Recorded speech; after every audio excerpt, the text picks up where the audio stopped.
ಅಂತರ್ಜಾತಿ ಯುವಕನನ್ನ ಪ್ರೀತಿಸಿ ವಿವಾಹವಾಗಿದ್ದ ಮಗಳನ್ನ ತಂದೆಯೇ ಭೀಕರವಾಗಿ ಹತ್ಯೆಗೈದು ಕೊಲೆ ಮಾಡಿರುವ ಮರ್ಯಾದಾ ಪ್ರಕರಣ ಹುಬ್ಬಳ್ಳಿ ತಾಲೂಕಿನ ಈನಂವೀರಪುರ ಗ್ರಾಮದಲ್ಲಿ ನಡೆದಿದೆ. 7 ತಿಂಗಳ ಗರ್ಭಿಣಿಯಾಗಿದ್ದ ಮಾನ್ಯ ಪಾಟೀಲ್ ಕೊಲೆಗೀಡಾದ ಗರ್ಭಿಣಿ ಯುವತಿಯ ತಂದೆ ಪ್ರಕಾಶ್ ಗೌಡ ಪಾಟೀಲ್, ಚಿಕ್ಕಪ್ಪ ವೀರನಗೌಡ ಹಾಗೂ ಸಹೋದರ ಅರುಣ್ ಗೌಡ ಕೊಲೆ ಮಾಡಿರುವ ಆರೋಪಿಗಳು. ಮಾರಕಾಸ್ತ್ರಗಳಿಂದ ಭೀಕರ ದಾಳಿ ಮಾಡಿದ್ದರಿಂದ ಗಂಭೀರವಾಗಿ ಗಾಯಗೊಂಡಿದ್ದ ಮಾನ್ಯ ಕೊನೆಯುಸಿರೆಳೆದಿದ್ದಾರೆ. ಮಾನವ ಕುಲವೇ ತಲೆ ತಗ್ಗಿಸುವಂತಹ ಅಮಾನುಷ ಕೃತ್ಯಕ್ಕೆ ಜಿಲ್ಲೆಯಾದ್ಯಂತ ತೀವ್ರ ಆಕ್ರೋಶ ವ್ಯಕ್ತವಾಗಿದೆ. ಮಾನ್ಯ ಪಾಟೀಲ್ ಈನಂವೀರಪುರ ಗ್ರಾಮದ ದಲಿತ ಸಮುದಾಯದ ಯುವಕ ವಿವೇಕಾನಂದ ದೊಡ್ಡಮನಿ ಎಂಬಾತನನ್ನ ಪ್ರೀತಿಸಿದ್ಲು. ಈ ಮದುವೆಗೆ ಮೇಲ್ವರ್ಗಕ್ಕೆ ಸೇರಿದ ಯುವತಿಯ ಮನೆಯವರು ತೀವ್ರ ವಿರೋಧ ವ್ಯಕ್ತಪಡಿಸಿದ್ರು. ಆದರೆ ಪೊಲೀಸರ ಸಮ್ಮುಖದಲ್ಲಿ ನಡೆದ ರಾಜಿ ಪಂಚಾಯಿತಿ ಬಳಿಕ 7 ತಿಂಗಳ ಹಿಂದೆ ಇಬ್ಬರು ವಿವಾಹವಾಗಿದ್ರು. ನಂತರ ಪ್ರಾಣಭಯದಿಂದ ಹಾವೇರಿ ಜಿಲ್ಲೆಯಲ್ಲಿ ನೆಲೆಸಿದ್ದ ದಂಪತಿ ಡಿಸೆಂಬರ್ 8ರಂದು ಊರಿಗೆ ಮರಳಿದ್ರು. ಆದರೆ ವೈರತ್ವದ ಕಿಚ್ಚು ಹಚ್ಚಿಕೊಂಡಿದ್ದ ಯುವತಿಯ ತಂದೆ, ಚಿಕ್ಕಪ್ಪ ಹಾಗೂ ಸಹೋದರ ಭಾನುವಾರ ಸಂಜೆ ವಿವೇಕಾನಂದನ ಮನೆಗೆ ನುಗ್ಗಿ ಮಾರಕಾಸ್ತ್ರಗಳಿಂದ ಭೀಕರ ದಾಳಿ ನಡೆಸಿದ್ದಾರೆ.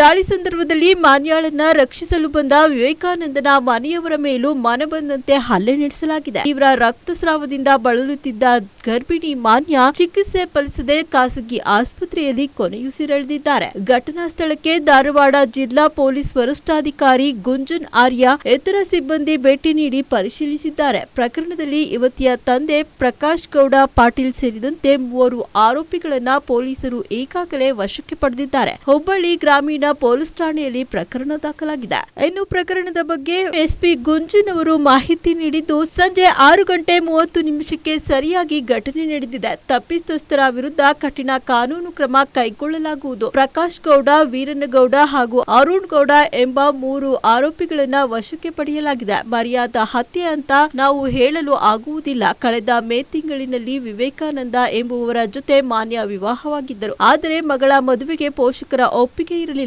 ಕೃತ್ಯಕ್ಕೆ ಇದೇ ಕಾರಣ ಇರಬಹುದು. ಈ ಕುರಿತಂತೆ ತನಿಖೆ ಕೈಗೊಳ್ಳಲಾಗಿದೆ ಎಂದು ತಿಳಿಸುತ್ತಾರೆ. ಗ್ರಾಮೀಣ ಪೊಲೀಸ್ ಠಾಣೆ ವ್ಯಾಪ್ತಿಯಲ್ಲಿ ಈನಂವೀರಪುರ ಊರು ಅಂತ ಹೆಸರಲ್ಲಿ ಒಂದು ಘಟನೆ ನಡೆದಿದೆ. ಅದರಲ್ಲಿ 3 ಜನ ಆರೋಪಿಗಳು ಮಾನ್ಯ ಪಾಟೀಲ್ ಅಂತ ಲೇಡಿಗೆ ಪೈಪಿಂದ ಹೊಡೆದ್ರೆ ಅಸಾಲ್ಟ್ ಮಾಡಿದ್ದಾರೆ.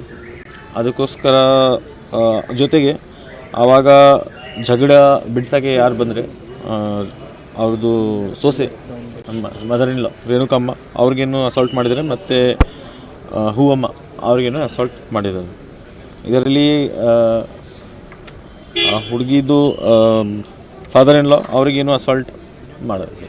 ಇದು ಕಳೆದ ಮೇ ತಿಂಗಳಲ್ಲಿ ವಿಕ್ಟಿಮ್ ಇದ್ದಾರೆ ಮಾನ್ಯ ಅಂತ. ಅವ್ರದ್ದು ಮದುವೆ ಆಗಿತ್ತು ವಿವೇಕಾನಂದ ಅಂತ ಹುಡುಗರ ಜೊತೆಗೆ. ಇದು ಹುಡುಗಿ ತಂದೆ ತಾಯಿ ಒಪ್ಪಿಲ್ಲ, ಹುಡುಗಿ ಫ್ಯಾಮಿಲಿ ಒಪ್ಪಿಲ್ಲ. ಬಹುಶಃ ಅದೇ ಕಾರಣ ಈಗ ಕಂಡು ಬರ್ತಾರೆ. 3 ಜನ ಇಲ್ಲಿ ಆರೋಪಿಗಳು ಇದ್ದಾರೆ, ಪ್ರಕಾಶ್, ವೀರನ್ ಮತ್ತು ಅರುಣ್. ಅದು 3 ಜನಗೆ ನಾವು ವಶಕ್ಕೆ ಪಡೆದಿದ್ದೀವಿ. ಮತ್ತು ಈಗ ನಮ್ಮದು FIR ರಿಜಿಸ್ಟರ್ ಆಗ್ತಾ ಇದೆ ಸ್ಟೇಷನಲ್ಲಿ. ಹಾಂ, ನಮ್ಮದು ಅದಕ್ಕೋಸ್ಕರ ನಾವೇ ಅವರಿಗೆ ಕಾನೂನು ಪ್ರಕಾರ ಏನು ಪ್ರಿವೆಂಟಿವ್ ಕ್ರಮ, ನಮ್ಮದು ಮುಂಜಾಗ್ರತಾ ಕ್ರಮ ಆಗುತ್ತೆ, ಅದು ನಾವೇ ಮಾಡಿಸಿದ್ದೀವಿ. ಇದು ಕೆಲವು 10-12 ದಿನ ಹಿಂದಿನೂ ಅವರು ಊರಿಗೆ ಬಂದಿದ್ದಾರೆ. ಅದಾದಮೇಲೆ ಈ ಥರ ಘಟನೆ ಆಗಿದೆ. ನಾವೇ ಸದ್ಯಕ್ಕೆ ಏನು ಹೇಳೋಕ್ಕೆ ಆಗಲ್ಲ. ನಾವೇ ತನಿಖೆ ಮಾಡ್ತೀವಿ. ತನಿಖೆ ಮಾಡಾದ್ಮೇಲೆ ಏನು ಬರುತ್ತೆ ಅದ್ರ ಪ್ರಕಾರ ಹೇಳ್ತೀವಿ. ಅವರು ಕಾಲೇಜಿಂದ ಲವ್ ಮಾಡ್ತಿದ್ರು ಸರ್. ಸೊ ಮನ್ಯಾಗ ಒಂದಿಷ್ಟು ದಿನ ಹಂಗೆ ಗೊತ್ತಿಲ್ಲಂಗೆ ಮಾಡಿದ್ರು. ಆಮೇಲೆ ಮನ್ಯಾಗ ಗೊತ್ತು 2 ಫ್ಯಾಮಿಲಿ ಗೊತ್ತಾಯ್ತು ಸರ್.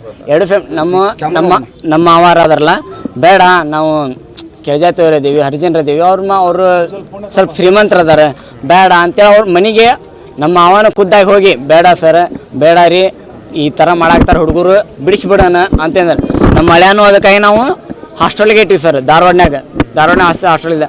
ಅದನ್ನು ಹುಡುಗಿ ಬಿಡಲಿಲ್ಲ ಸರ್. ಹುಡುಗಂದು IBMR college arts sir, BA. ಹಾಂ, ಹುಬ್ಳಿ. ಇದು ಹುಡುಗಿದ ಇದು ವರೂರು ಕಾಲೇಜ್ ಕಡೆ, ವರೂರು ಕಾಲೇಜ್. ಅವ್ರು ಹೆಂಗೋ ಪರಿಚಯ ಆದ್ರು, ಇನ್ಸ್ಟಾಯಿಂದ ಪರಿಚಯ ಆದ್ಮೇಲೆ ಹಂಗೆ ಲವ್ ಆಗೈತೆ. ಸೊ ಅವು ಮನ್ಯಾಗ ಗೊತ್ತಾದ್ಮೇಲೆ ನಮ್ಮ ಮಾವಾರ ಏನಂದ್ರೆ, ಬೇಡ ನಮ್ಗೆ ಅದು ಸರಿ ಹೊಂದಂಗಿಲ್ಲ, ಬೇಡ ಅಂತೇಳಿ ಅವ್ರ ಮನೆಗೆ ಹೋಗಿ ನಮ್ಮ ಮಾವಾರ ಹೋಗಿ ಖುದ್ದಾಗಿ ನಾನು ಇದ್ದೆ. ಈಗ ಮದುವೆ ಆಗಿಂದ ಒಂದು 7-8 ತಿಂಗಳು ಹಿಂದೆ ಸರ್, ಹಿಂದೆ ಅವರಾಗಲೇ ಹೋಗಿ ಎಲ್ಲ ಹೇಳಿದ್ರೆ ಆಮೇಲೆ ಹಾಂ ಆಯ್ತು ಅಂತೇಳಿ ಆ ಹುಡುಗಿ ಕಡೆಯಿಂದ ಬಿಡಿಸಿದಿಲ್ಲ. ಹೊಳ್ಳಿ ನಮ್ಮ ಮಳೆನೂ ನಾವು ದೂರ ಇಡೋಣ ಅಂತೇಳಿ ದೂರ ಇಟ್ಟಿವಿ ಸರ್. ಧಾರವಾಡಕ್ಕೆ ಇದು ಹಾಸ್ಟೆಲ್ನಾಗ ಇಟ್ಟಿವಿ ನಾವು, ಬೇಡ ಅಂತ. ಹುಡುಗಿ ಒಂದು ದಿನ ಹೋಗಿ, ಇಲ್ಲ ನೀನು ನನ್ನ ಮದುವೆ ಆಗ್ತೇ ಇಲ್ಲ ನಾನು ನಿನ್ನ ಹೆಸರು ಬರ್ದಿಟ್ಟು ಸಾಯ್ತೇನೆ, ಸೊ ನೀ ಏನು ಮಾಡ್ತಿ, ನಿನ್ನ ಇಷ್ಟ ಅಂತ. ಅವಾಗ ಕಾಲ್ ಮಾಡ್ದೆ, ಮನೆಯೆಲ್ಲ ಕಾಲ್ ಮಾಡ್ದೆ, ಬೇಡ ಏನು ಮಾಡಿದ್ರು ಬೇಡ, ನಾ ಹೇಳಮಟ ಕೇಳ ಅಂತ ನಮ್ಮ ಅವರೆಲ್ಲ ಬೈದಾರೆ. ಸುಮ್ಮನೆ ಮತ್ತು ಮನೆಯಿಂದ ನಾವು ಹುಡುಗಿ ಹೋಗಿ, ಇಲ್ಲ ನಾನು ಸಾಯ್ತೇನೆ, ನೀ ಏನು ಯಾಕೆ ಮಾಡ್ಕೊಂತಂತ. ಸೊ ಅವಾಗ ಅವರು ಇಬ್ಬರು ಓಡಿ ಹೋದ್ರು, ಹೇಳಂಗೆ ಮನೆಗೆ ಹೋದ್ರು. ಆಮೇಲೆ ನಾವು ಪೊಲೀಸ್ ಪ್ರೊಟೆಕ್ಷನಿಂದ ಮತ್ತು ಅವ್ರ ಮನೆ 2 ಫ್ಯಾಮಿಲಿ ಹುಡುಕಾಡಿಸಿದ್ರು. ಆಮೇಲೆ ಸಿಕ್ಕರು. ಅಷ್ಟಿಗೆ ಯಾವಾಗ ರೋಡ್ ಹೋಗಿದ್ದು? ಮೇ ತಿಂಗಳ ಅಥವಾ ಜೂನ್ ತಿಂಗಳ ಸಗ್ರ. ಆಮೇಲೆ ಇಲ್ಲ ಮತ್ತು ಹೆಂಗೋ ಆಗಿಬಿಟ್ಟೈತೆ. ಆಲ್ರೆಡಿ ಅವ್ರು ಮದುವೆ ಆಗಿದ್ರು ಸರ್, ಮದುವೆ ಆಗೇ ಬಂದಿದ್ದಾರೆ ಸರ್. So already ಆಗಿಬಿಟ್ಟೈತಿ. ಇವಾಗ ಪ್ರೊಡಕ್ಷನ್ ಅಷ್ಟೇ ಮಾಡ್ಬೇಕು. ತಪ್ಪಾಗ್ಬಿಟ್ಟೆ ಸರ್, ತಪ್ಪಾಗ್ಬಿಟ್ಟೆ. ಪ್ರೊಡಕ್ಷನ್ ಅಷ್ಟೇ ಮಾಡ್ಬೇಕಂತೇಳಿ ನಾವು ರಿಜಿಸ್ಟರ್ ಮ್ಯಾರೇಜ್ ಪೊಲೀಸ್ ಪ್ರೊಟೆಕ್ಷನ್ ಎಲ್ಲ ಕೇಳಿದ್ವಿ. ಸರಿ ಆಯ್ತಂತ. ಆಮೇಲೆ ಇವರ ಮನೆಯವರೆಲ್ಲ, ಇಲ್ಲ ಅವ್ರನ್ನ ಹೊಡಿತೀನಿ, ನಾನು ಕಡಿತೀನಿ, ಅವ್ರ ಮನೆಯನ್ನ ಸುಟ್ಟು ಬಿಡ್ತೀನಿ, ಈ ಥರ ಎಲ್ಲ ಬೆದರಿಕೆ ಹಾಕಿದ್ರೆ. ಆಮೇಲೆ ನಾವು ಬೆದರಿಕೆ ಹಾಕಿದ್ರೆ ಆಮೇಲೆ ಪೊಲೀಸ್ ಸ್ಟೇಷನ್ಗೆ ಬಂದು ಕಂಪ್ಲೇಂಟ್ ಕೊಡ್ತಿದ್ವಿ, ಎಲ್ಲ ಮಾಡ್ತಿದ್ವಿ. ಅದಕ್ಕಾಗಿ ನಾವು ಮನೆ ಕ್ಯಾಮ್ರಾ ಸತ್ಯಕ್ಕೆ ಹಾಕಿದ್ವಿ, ಯಾರ ಬಂದ್ಗಿಂದಾರ ಅಂತೇಳಿ. ಇವತ್ತು ಅವರು ಕೆಲವೊಂದಿಷ್ಟು ಊರಾನ ಜನ, ಅವ್ರ ಅಪ್ಪಾರು ಸುಮ್ಮನಿದ್ರು, ಇದು ಸುಮ್ಮನಿದ್ರು. ಕೆಲವೊಂದಿಷ್ಟು ಊರ ಜನ ಅವ್ರಿಗೆ ಪ್ರೋತ್ಸಾಹ ಮಾಡಿದ್ದಾರೆ.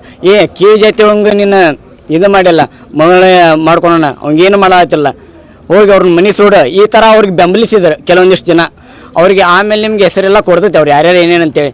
ಅರ್ಧಕ್ಕರ್ಧ ಅವರು ಇದನ್ನು ಸಪೋರ್ಟ್ ಮಾಡಿ ಅವ್ರನ್ನ ನಮ್ಮ ಇಡೀ ಫ್ಯಾಮಿಲಿನ ಕೊಲ್ಲಬೇಕಂತ ಪ್ರಯತ್ನ ಮಾಡಿದ್ರಿ. ಇವತ್ತು ಆತ ನಮ್ಮ ಅವಾಗ ಫಸ್ಟ್ ಎಕ್ಸ್ಚೇಂಜ್ ಮಾಡಿದ್ರೆ, ಆಮೇಲೆ ನಮ್ಮ ಹಳ್ಯಾರು ಇಬ್ಬರು ಹೊರಗೆ ಹೋದ್ರೆ ಪ್ಲ್ಯಾನ್ ಮಾಡಿ ನಮ್ಮ ನಾಗಮ್ಮ ಮತ್ತು ಆ ಹುಡುಗಿ ಮತ್ತು ನಮ್ಮ ಸಣ್ಣ ಹುಡುಗಿ ಸರ್, 7 ವರ್ಷದ ಹುಡುಗಿ ಸರ್, ಆ ಹುಡುಗಿ ಸತ್ಯಕ್ಕೆ ಹೊಡೆದಾರ ಅವ್ರು. ಹೊಡೆದು ಹೆಂಗೆ ಬೇಕಂದ್ರೆ ತಲೆಯೊಳಗೆ ಇದು ಮಾಡೋದು, ಆ ಹುಡುಗಿ ಸತ್ಯಕ್ಕೆ ಕೊಂದೋಗಿದ್ದಾರೆ ಸರ್. ಲಾಸ್ಟಿಗೆ ನಾನು ಹೋಗತ್ತಂದ್ರೆ ಸ್ವಲ್ಪ ಜೀವ ಇತ್ತು. ಆಗಿಂದಾಗ ಸರ್ ಪೊಲೀಸರ ಸರ್ ಭಾಳ ಹೆಲ್ಪ್ ಮಾಡಿದ್ರು ನನಗೆ. ಆಗಿಂದ ಅವ್ರು ಪೊಲೀಸ್ ಇದ್ರಾಗ ಹಾಕೊಂಡ್ಬಂದಿವಿ, ಮತ್ತು ಅದಾರ್ಯಾಗನ ಆಂಬುಲೆನ್ಸಿಗೆ ಹಾಕೊಂಡು ಬಂದಿವಿ. ಸೊ ಆದರೂ ಉಳಿಲಿಲ್ಲ ನಮ್ಮ ತಂಗಿ. ಮನೆ ಡೆತ್ ಆಗಿದ್ದಾಳೆ ಈಗ? ಡೆತ್ ಆಗಿದೆ ಸರ್. ಸೊ ಇದು ವಿಷಯ ನಮ್ಮ ಮಳ್ಯಾಗ ಗೊತ್ತಿಲ್ಲ ಸರ್. ಏನು ಆಗ್ಬೇಕು ಈ ರೀತಿ ಆದರೆ? ಏನು ಆಗ್ಬೇಕಂದ್ರೆ ಸರ್, ಅಲ್ಲ ಜಾತಿನ ಮುಖ್ಯನ ಸರ್ ಅಥವಾ ಜೀವ ಮುಖ್ಯನ?